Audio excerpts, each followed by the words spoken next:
Rocket League didn't stay alive because of one factor. It survived due to a combination of systems that prevent long-term collapse, even when player interest naturally fluctuates. The core gameplay is based on a physics simulation where every interaction between car, ball, and arena produces slightly different outcomes. That matters because it prevents full solution. In many competitive games, once optimal strategies are widely known, matches become repetitive and the game loses depth. Here, the number of possible states is effectively unbounded in practice because timing, momentum, positioning, and boost usage constantly interact in continuous space. So even after years, high-level play still has room for refinement rather than being solved. Progression systems also matter. The rank structure divides players into skill tiers that are stable over time. That prevents matchmaking collapse because players are consistently distributed across levels instead of clustering at the top or bottom. It also creates long-term goals without requiring new content. People stay because improvement is always measurable. Another key factor is that the game is not content dependent.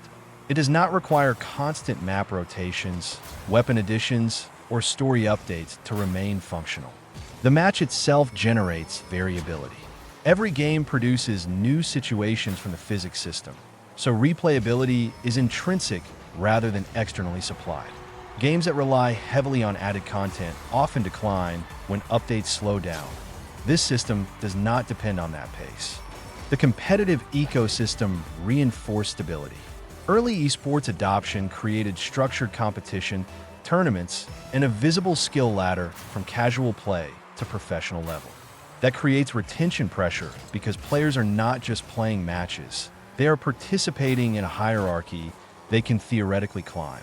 Once that structure exists, it becomes self-sustaining as long as the player base remains large enough. Population stability was also strengthened when the game transitioned to free-to-play. Lower entry barriers increased matchmaking density, which is critical in multiplayer systems. If queues become slow or uneven, players leave regardless of game quality. High population density prevents that failure mode. Another overlooked factor is match length. Games are short enough that players can repeatedly re-engage without fatigue, but long enough to allow meaningful skill expression. That balance increases session frequency without causing burnout from excessive commitment per match. Finally, the game produces highly shareable moments. Mechanical goals, saves, and aerial plays are visually impressive even to non-players. That creates continuous organic exposure through clips and social media, which replaces traditional marketing cycles. In combination, these factors mean the game does not rely on a single fragile pillar. Even when individual areas weaken, such as casual interest or content novelty, the system as a whole remains stable enough to prevent collapse. If you enjoyed this breakdown, like and subscribe for more deep dives into game design and why certain games survive while others disappear.